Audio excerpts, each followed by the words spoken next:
Hello dear students, RS academy बाना YouTube channel में आप सबों को हार्दिक स्वागत है।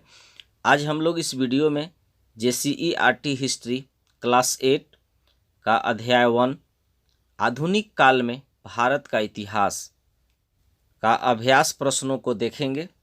तो डियर स्टूडेंट्स, आप इस वीडियो को शुरू से अंत तक जरूर देखें। यदि यह वीडियो आपको अच्छा लगे तो इस वीडियो को लाइक, शेयर एंड इस चैनल को सब्सक्राइब जरूर करें। पहला है रिक्त स्थानों की पूर्ति कीजिए, यानी खाली स्थानों को भरना है। पहला का क है जेम्स मिल ... का निवासी था। आंसर है स्कॉटलैंड।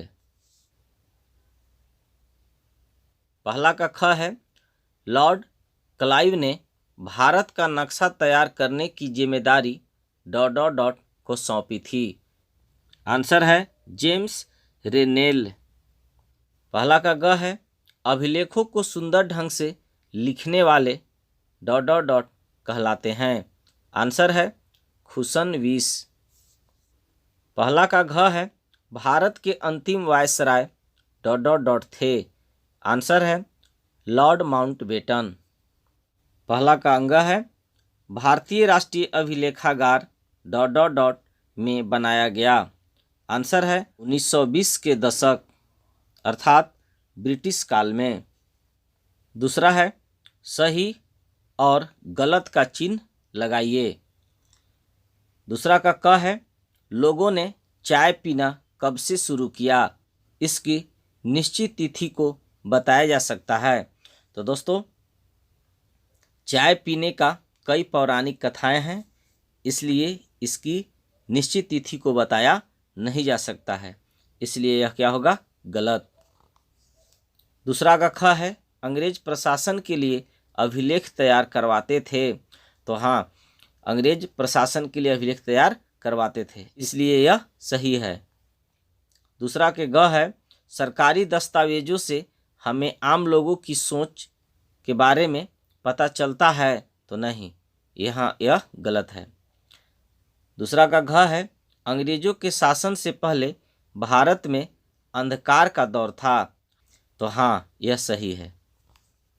तीसरा है निम्नलिखित प्रश्नों का उत्तर दीजिए। तीसरा का क है इतिहास में तारीखों का क्या महत्व है। उत्तर है इतिहास अलग अलग समय पर होने वाले परिवर्तनों के संबंध में बताता है। अतीत में चीज़ें किस तरह की थी और अब उनमें क्या बदलाव आए हैं। अतीत और वर्तमान की तुलना के क्रम में हम तिथिवार घटनाओं का विवरण ढूंढते हैं, इसलिए इतिहास में तारीखों का महत्व है। इसी तरह से नेक्स्ट प्रश्न देखेंगे। प्रश्न ख है जेम्स मिल ने भारतीय इतिहास को किन किन कालखंडों में विभाजित किया है। उत्तर है 1817 में स्कॉटलैंड के अर्थशास्त्री और राजनीतिक दार्शनिक जेम्स मिल ने 3 विशाल खंडों में ए हिस्ट्री ऑफ ब्रिटिश इंडिया अर्थात ब्रिटिश भारत का इतिहास नामक एक किताब लिखी है। इस किताब में उन्होंने भारत के इतिहास को हिंदू, मुस्लिम और ब्रिटिश इन 3 कालखंडों में बांटा था। प्रश्न ग है औपनिवेशिक युग किसे कहा जाता है।